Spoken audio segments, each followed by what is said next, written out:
Hi, I'm Nicholas Langdon, Product Specialist for Can-Am Off-Road. Today, I'm going to show you a video on how to remove the engine and reseal the crankcases on a Maverick X3.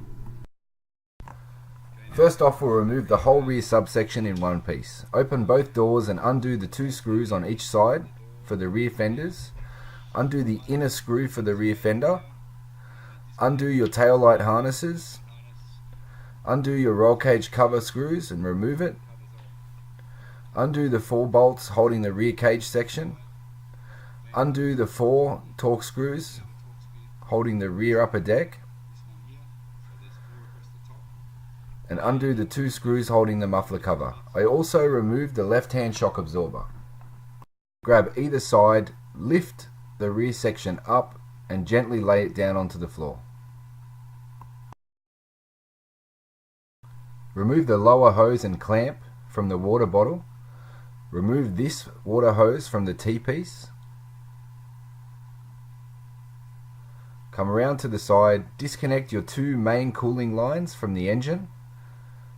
Unplug your fuel line, unplug your gearbox breather, slide the 2 pipes that you just disconnected from the top through the engine and pull them away out of the way. We're now going to remove the top plate that houses the intercooler. Remove the 2 CVT pipes, remove the pipe from the airbox to the intake. You do not need to remove the 2 screws on the intercooler.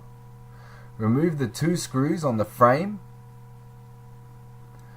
Behind your seats, there are 2 screws on either side that mount the plate to the unit. Remove the 2 screws on each side. Remove the charge tube from the intercooler to the turbocharger and plug the turbocharger with a rag or some paper towel. Cut the cable tie on the boost solenoid and put the boost solenoid on top of the engine.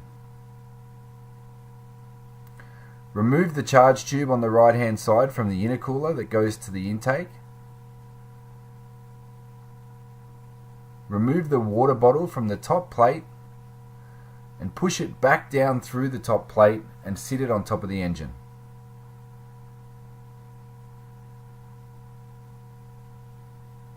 You can then remove the complete top plate, making sure that your CVT pipes are off, and take it away from the unit.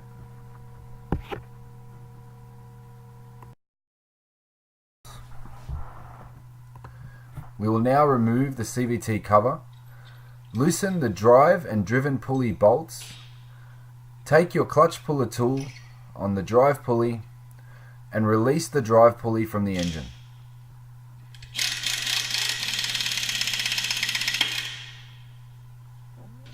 Remove the drive pulley and the driven pulley off in one piece. We will then need to remove the 8 bolts holding the inner clutch cover to the unit.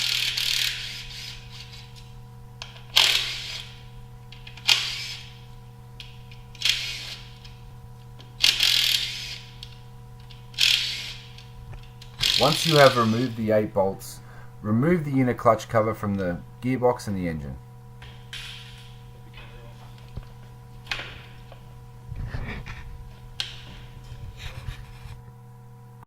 After disconnecting the battery, unbolt the ECM and unplug the 2 plugs. Reach through the access panel and disconnect the positive wire from the starter motor. Reach under to the prop shaft tunnel. Pull through your engine harness. There is 1 bullet point holding the harness. Unplug the 2 other harnesses and pull through the engine harness. Place the engine harness on top of the engine carefully without damaging the pins.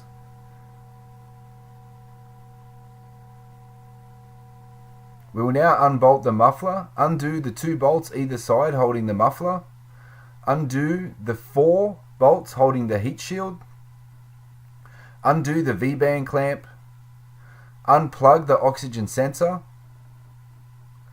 We will then undo the 2 10mm bolts holding the plastic cover with the hoses. Make sure to undo the earth terminal from the engine. We will then remove the exhaust system as one piece and lay it onto the ground. Do our speed sensor, our gearbox rotation sensor, undo the clip off the mounting point for the harness and hang the harness with the engine. Undo the 4 bolts mounting the plate to the gearbox.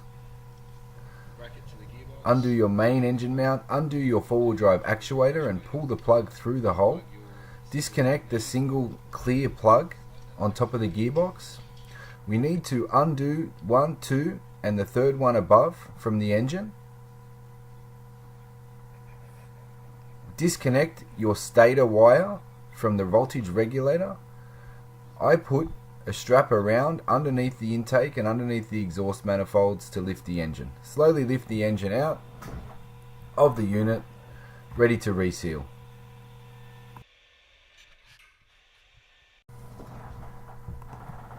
I took 5 minutes to give this engine a quick wash before I started to work on it. If you're going to do so, be sure to block the back of the turbo housing, the front of the turbo, and also the intake at the throttle body.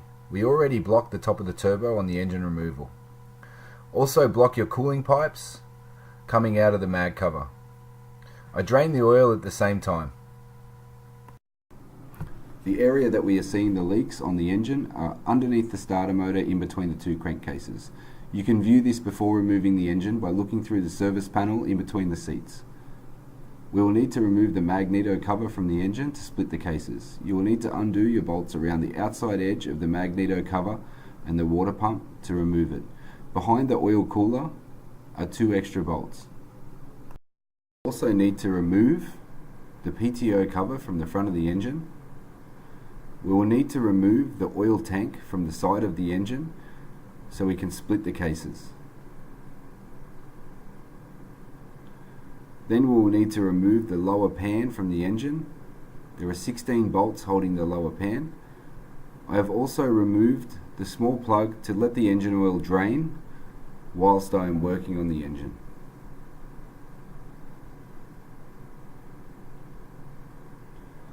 You'll also need to remove your Otica clamp and remove the turbo drain.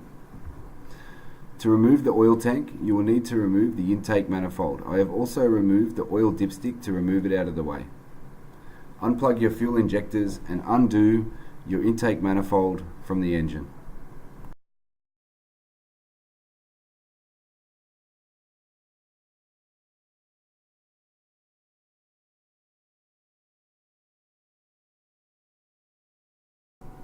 The following slides demonstrate the bolts that need to be removed to remove the oil cooler, the magneto cover, and the oil pump.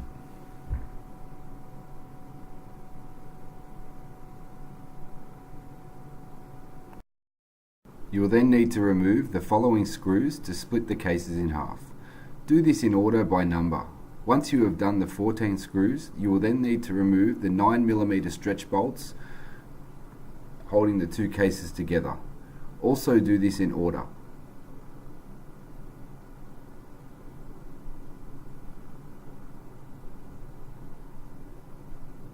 Once you have removed the lower casing from the engine, make sure that you completely clean the surfaces of sealant and give it good clean with brake cleaner and a new clean cloth. I will now demonstrate applying the 5910 Loctite sealant to the engine case surface. You can also refer to the next 2 slides for the areas where the sealant needs to be applied.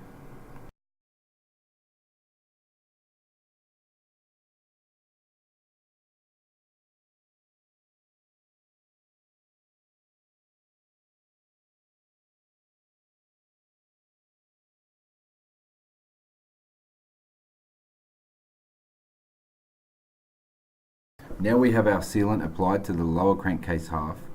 Make sure that you discard of the 8 crankcase bolts and replace with new ones. We will then place the lower crankcase half onto the engine and torque in the following order at 20 Newton meters.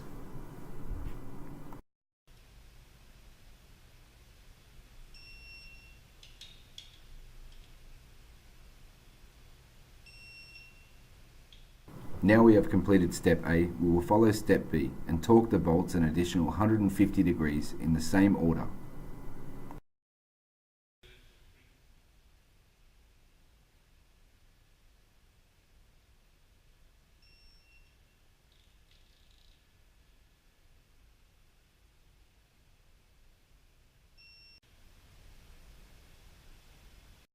M8 screws at the front of the engine at 23 Newton meters.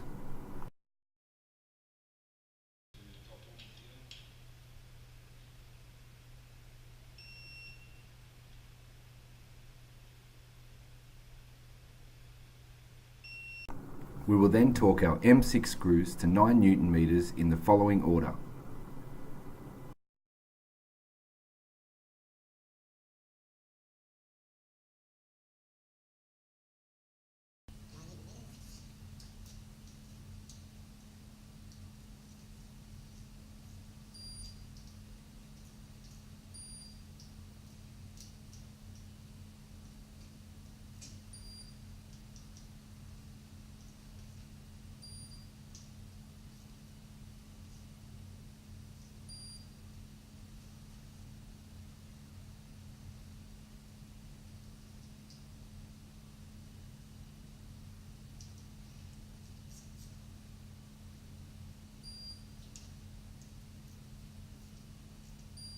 When reinstalling the mag cover, make sure that the pin goes through the idler gear for the starter motor, and make sure that your water pump shaft goes in the correct position as I am pointing out in this video.